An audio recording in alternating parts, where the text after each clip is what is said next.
58 एक पर्व उत्सव। हनुमान को देखते ही वानर महेंद्र शिखर पर एकत्रित हो गए और वयोवृद्ध जाम्बवान वायुपुत्र का बड़े स्नेह से स्वागत करते हुए सभी की ओर से बोले।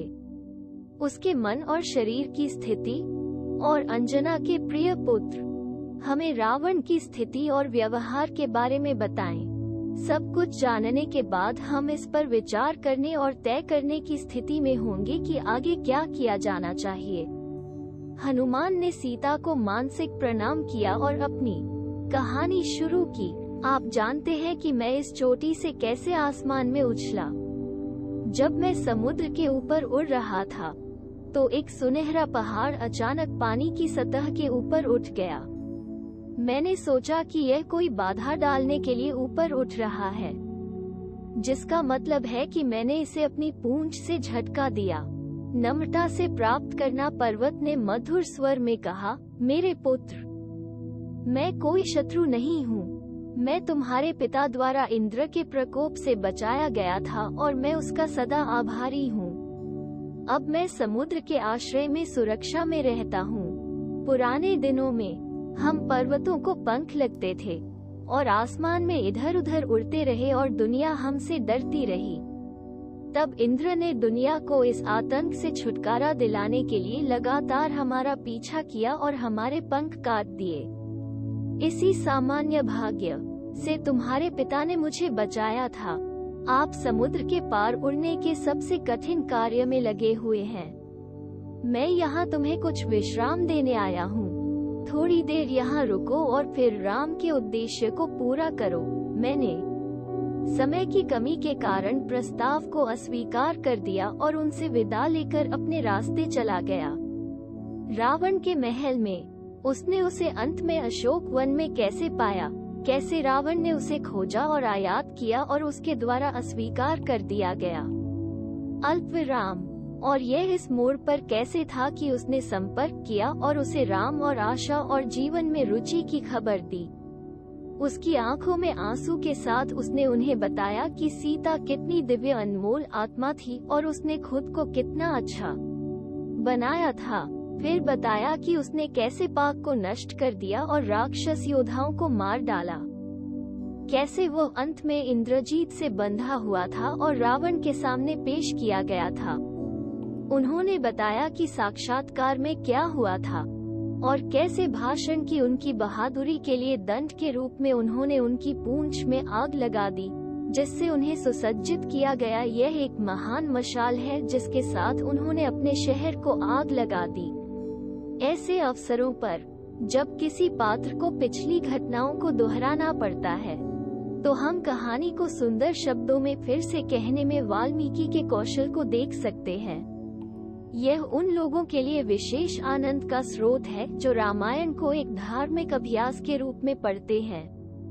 वे ऐसी पुनरावृत्तियों को नापसंद नहीं करते। वास्तव में यह एक बड़े महाकाव्य में विशेष आकर्षण में से एक है, लेकिन मैंने सामान्य पाठक के लिए वर्णन को संक्षिप्त किया है, जिनके पास बार बार दोहराए जाने वाली कहानी के लिए कोई समय या स्वाद नहीं है। हालांकि यह शिक्षाप्रद है। जो लोग किसी आपदा को टालना चाहते हैं या किसी महान उपक्रम में सफलता चाहते हैं, वे आमतौर पर पूरे सुंदर कांड का एक पारायण भक्ति पढ़ने का अभ्यास, लंका में हनुमान के अभियान से निपटने का गीत, ऐसा माना जाता है कि वही परिणाम केवल इसी अध्याय के पारायण द्वारा भी प्राप्त किया जा सकता है, जहां हनुमान वानर योद्धाओं से संबंधित है जो उनके समुद्र पार करने और पार करने के बीच हुआ था। घटनाओं के इस पूरे वर्णन के बाद हनुमान ने आगे कहा, सीता की पवित्रता की शक्ति के कारण हमारे प्रयास अब तक सफल रहे हैं, जो कि पवित्र अवतार हैं। जब मैं उनके बारे में सोचता हूँ तो मुझे आश्चर्य होता है कि कैसे राक्षस उन्हें पकड़कर ले जा सकते हैं और फिर भी जलकर राख होने से बच सकते हैं।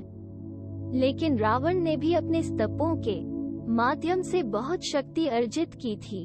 वैसे भी सीता चाहती तो उसे भस्म कर सकती थी, लेकिन उसने धैर्यपूर्वक ये सब सहन किया क्योंकि वह चाहती थी कि उसके स्वामी से दंड मिले। और अब आपकी क्या सलाह है? क्या हम सीधे लंका चलें? रावण और राक्षस सेना को नष्ट करो, सीता को वापस लाओ और उसे राम को लौटा दो। ऐसा नहीं है कि हमारे पास ऐसा करने की ताकत नहीं है। मैं एक हाथ से उन्हें नष्ट कर सकता हूँ और पीछे कोई निशान नहीं छोड़ सकता। और जाम्बवतु सब अपने आप से पूरी तरह से नष्ट कर सकते हैं राक्षस, और हमारे राजकुमार अगत भी कर सकते हैं, और पनाश या नीला भी कर सकते हैं, तो अश्विनी के पुत्र मैदा और द्विविदा भी कर सकते हैं। हाँ, हमारे बीच कई लोग हैं जो रावण और राक्षस सेना को मार सकते हैं। वास्तव में मैं घोषणा करता हूँ, लंका में जोर से हमला किया, मैं राम के दूत और सुग्रीव के मंत्री तुम्हें नष्ट करने के लिए आया हूँ। लेकिन जब हम बात कर रहे हैं वैदेही, पवित्रता की देवी, क्या सिमसुपा के पेड़ के नीचे एक कैदी है जो बचाव के लिए दर्द से तड़प रहा है? निराशा की उसकी घड़ी में मैंने खुद को उसे दिखाया और उसके स्वामी के शीघ्र आगमन के आश्वासन के साथ उसे दिलासा दिया। अच्छी तरह सोचो और तय करो कि अब क्या किया जाना चाहिए। और युद्ध के लिए प्यासे बहुत से उभलेंगी, उत्सुक योद्धा हैं। इतने दिनों के बाद खाली हाथ और सीता के बिना राम के पास जाना अनुचित होगा। चलो सीधे लंका चलते हैं, रावण और राक्षस सेना को नष्ट करते हैं और अपने बीच में सीता के साथ किष्किंधा लौटते हैं, राम और लक्ष्मण को, और फिर वही करें जो वे चाहते हैं। राम के उद्देश्य को उस तरीके से पूरा करना चाहिए जैसा वह चाहता है, वही उचित है। पहरेदारों की चेतावनियों की परवाह किए बिना शहद और फल खाए। उन्होंने अनर्गल मौज मस्ती में लिप्त होकर सुंदर पाक को बर्बाद कर दिया। मजा निर्माताओं, दधिमुख, सुग्रीव के चाचा और शाही उद्यान के रक्षक के उपद्रवी व्यवहार को बर्दाश्त करने में असमर्थ, राजा के पास पहुंचे और शिकायत की, आपके संरक्षित पाक को बर्बाद कर दिया गया है।